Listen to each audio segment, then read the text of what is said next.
বাবার পরিশ্রমের দিকে তাকালে আমার সকল ইচ্ছেগুলো লজ্জা পায়, আমার সকল ইচ্ছেগুলো মরে যায়।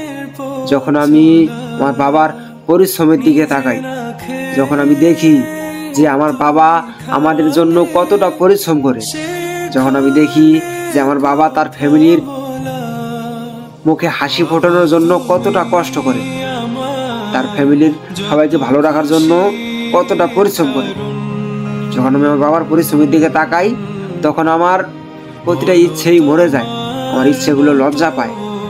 প্রত্যেকটা ছেলে মেয়ের জীবনে অনেক ইচ্ছে থাকে, অনেক স্বপ্ন থাকে।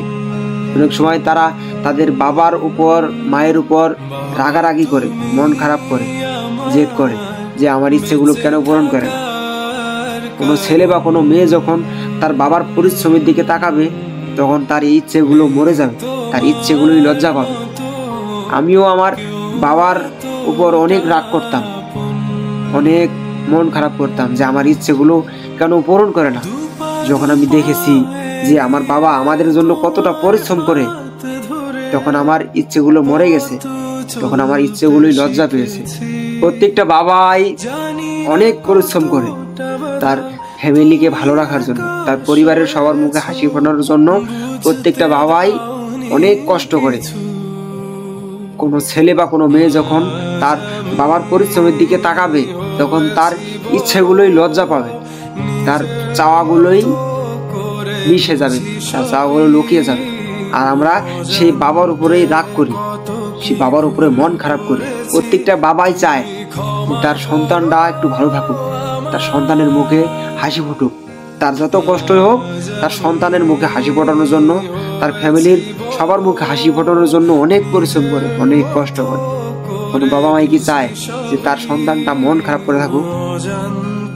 কোনো বাবা মাই চায় না, কারণ আমাদের জন্যই তো তারা এত কষ্ট করে, এত পরিশ্রম করে। বাবাদেরকে আসলে সালাম জানাই, তাদেরকে সেলিউট দেওয়া উচিত, কারণ প্রত্যেকটা বাবাই তার ফ্যামিলির জন্য কতটা কষ্ট করে, তার পরিবারের সবার মুখে হাসি ফোটানোর জন্য কতটা পরিশ্রম করে। তার উপরেই আমরা কতটা রাগ দেখিয়েছিলাম, কতটা কষ্ট করে যে আমাদের জন্য তার পরিশ্রমের দিকে কখনোই তাকায়নি, সবসময় নিজের ইচ্ছেগুলোর দিকে তাকাইছিলাম। তবে একটা সময় পর গিয়ে আমরা ঠিকই বুঝতে পারি যে বাবা নামক যে বট গাছটা আছে সেটা না থাকলে কতটা পেইন হয়, কতটা ব্যথা হয়, কতটা কষ্ট হয় তাকে ছাড়া বেঁচে থাকতে। আর সেই তার উপরেই কতটা রাগ দেখিয়েছি, সবসময় নিজের ইচ্ছেগুলোর দিকে তাকিয়েছিলাম, তার পরিশ্রমের দিকে কখনো তাকাইনি। সে আমাদের জন্য কতটা কষ্ট করেছে, কতটা পরিশ্রম করেছে তার ফ্যামিলির মুখে হাসি ফোটানোর জন্য, ওই দিকে আমরা কখনোই তাকাইনি, সবসময় নিজের ইচ্ছেগুলোর দিকে তাকিয়েছিলাম। কোনো ছেলে বা কোনো মেয়ে যখন তার বাবার পরিশ্রমের দিকে তাকাবে, কষ্টগুলোর দিকে তাকাবে, তখন সে ঠিকই বুঝতে পারবে, তখন সে ঠিকই অনুভব করতে পারবে, তখন তার ইচ্ছেগুলো মরে যাবে।